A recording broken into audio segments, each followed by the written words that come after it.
The woods beyond the town of Elmsbridge had always been thick with shadow and story. They grew taller than seemed natural, trunks like twisted pillars, branches bending low as if to whisper to travellers.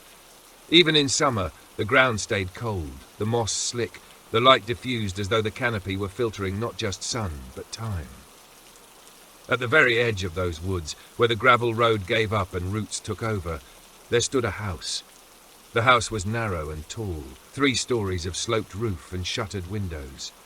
It leaned slightly, not from age but from intention, like it was listening. No one remembered who built it. It had no mailbox, no electricity, but it had a bell, a large iron bell that hung from a rope just outside the door. Nobody rang it anymore, except May. May had grown up in Elmsbridge. Her grandmother used to tell her stories about the bell house, how people used to leave letters there, prayers, confessions, secrets wrapped in twine, how the house would keep them safe, or answer, or punish. It depended on what you asked for and how honestly you asked.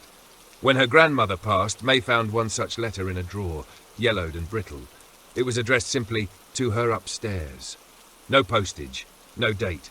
May took it as a story, nothing more, until the dream started. The first was just a shape. A woman sitting in a window too high to reach, combing hair that never stopped growing. In the second, May was standing outside the bell house. The windows were open. She could hear humming, and the bell was ringing, always ringing.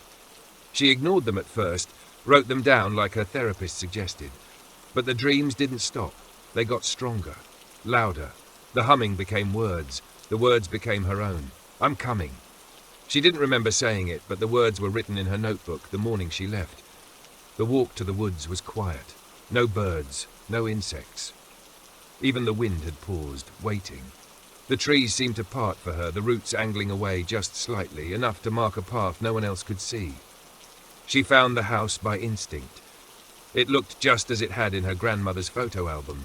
Same crooked roof, same black door, same bell. She stood in front of it for a long time. Then she rang it. The sound wasn't loud, not like a church bell. It was low, deep. Felt more in the chest than the ears. When it stopped, the forest seemed to hold its breath. May reached for the door. It opened before she touched it. Inside, the air was still, dry. The floors creaked with memory, not motion. Dust floated in golden beams from narrow windows, and the smell was one of cedar and something older. Not rot, but history. She stepped in. The door closed gently behind her. There were no lights, no furniture, just a staircase curling upward like a ribbon. She climbed. The second floor was lined with mirrors, not hung, built into the walls, floor to ceiling. May paused, looking into them. They reflected her, but not exactly. One showed her older, one younger, one weeping, one smiling in a way she didn't recognize. She kept climbing. The third floor had only one room. The door was half open. She pushed it the rest of the way. Inside, the walls were painted with symbols, circles, eyes, hands, bells. The floor was bare except for a single wooden chair by the window. A woman sat there, her back to May. Long hair fell in sheets down to the floor, dark as ink. It moved slowly, as if breathing. The woman was humming. May stepped closer. "Hello," she said. The humming stopped. The woman turned. Her face was pale, smooth, and utterly blank. No eyes, no mouth, no features at all. Yet May heard the voice, inside her skull like thought turned foreign. "I was waiting." May backed up a step. "Who are you?" The head tilted. "You called me." I had a dream, that's all." The voice hissed like wind through leaves. "Dreams are invitations." May looked down. Her fingers were holding something. The letter, her grandmother's letter. She didn't remember bringing it. "Read it," the voice whispered. May's hands trembled. She unfolded the paper. The ink was faded but legible. "To her upstairs, please take this memory from me. It hurts too much to hold. Please take it and keep it locked away. Please don't let it back out." May stared. "Why do I have this? You inherited it." She looked at the blank face. "You're not real." The woman stood. Her hair didn't fall. It clung to the walls, the ceiling, the floor. It stretched like roots, anchoring her. "I am what you forget. I am what you pass down in silence. I am the promise made when no one is listening." The bell rang again. Not outside, inside the room, from the ceiling. May looked up. The rope was coiled above her, the bell swaying gently. She looked back down. The woman was gone. Only the chair remained. And the letter, and her name, now written in fresh ink beneath her grandmother's. May. The mirrors on the second floor had changed. They showed the room now, the chair, the window, and her. May, sitting perfectly still, not blinking, not breathing, but watching, waiting. The door at the bottom of the stairs opened once more.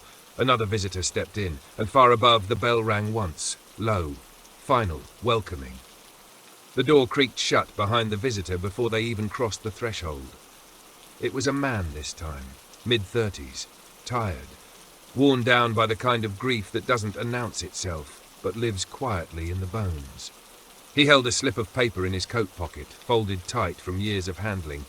His eyes scanned the foyer of the house, uncertain. The bell's final echo still pulsed faintly through the floorboards. He hesitated at the base of the stairs. The air felt strange, not cold, not warm, just weighted, as if walking further would cost something he hadn't agreed to give. But he moved anyway. The floor groaned beneath his boots. Dust stirred in the corners. Shadows shifted, though nothing moved. He passed his hand along the railing, expecting rot or splinters, but the wood was smooth, well kept, as though the house had been waiting for someone to maintain it, and someone had. He ascended. The second floor wrapped around him like a whisper. The mirrors greeted him in silence, lining both sides of the hallway. He slowed. Each one showed his reflection, but like May before him, they were wrong. One showed him as a boy, sitting on a swing, alone. Another standing at a funeral, mouth pressed in a line, tears just behind the eyes. Another still, older, gaunt, staring down at a hospital bracelet on his wrist. He reached out to touch the glass. It rippled. He pulled his hand back. A faint hum came from above. Not quite music. Not a voice. A resonance, like something waiting to be heard. He moved on. At the end of the hallway, the staircase spiraled upward into darkness.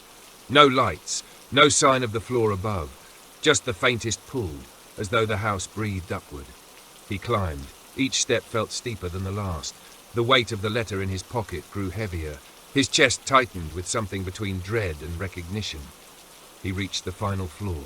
The door to the room at the top stood wide open, as though nothing in the world could hide behind it.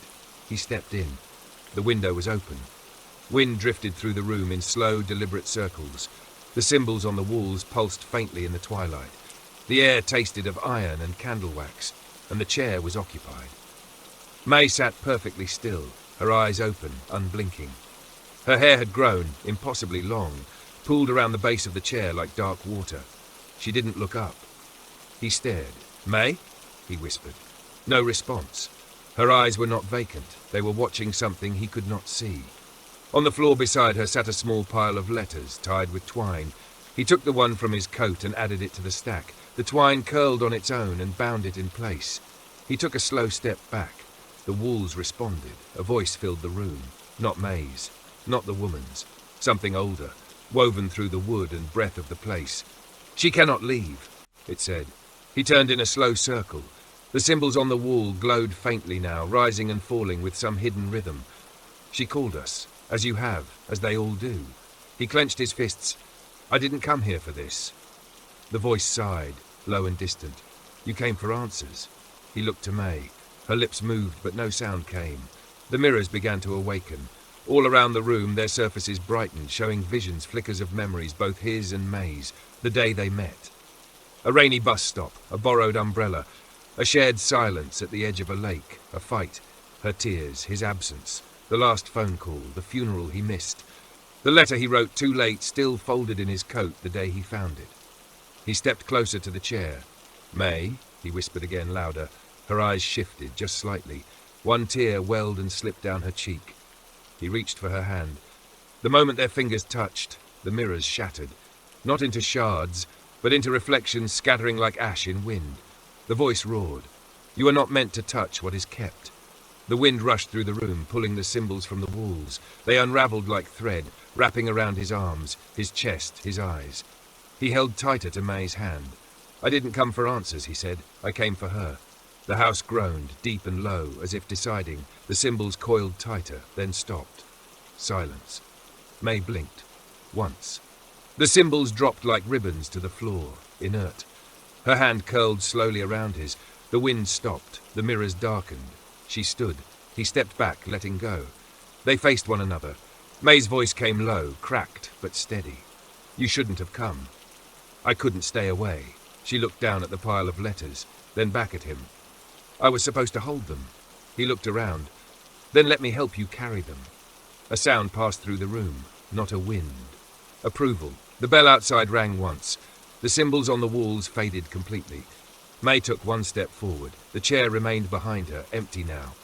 Together, they picked up the letters, one by one. As they did, the house seemed to shift. No longer leaning inward, but standing taller, straighter, stronger.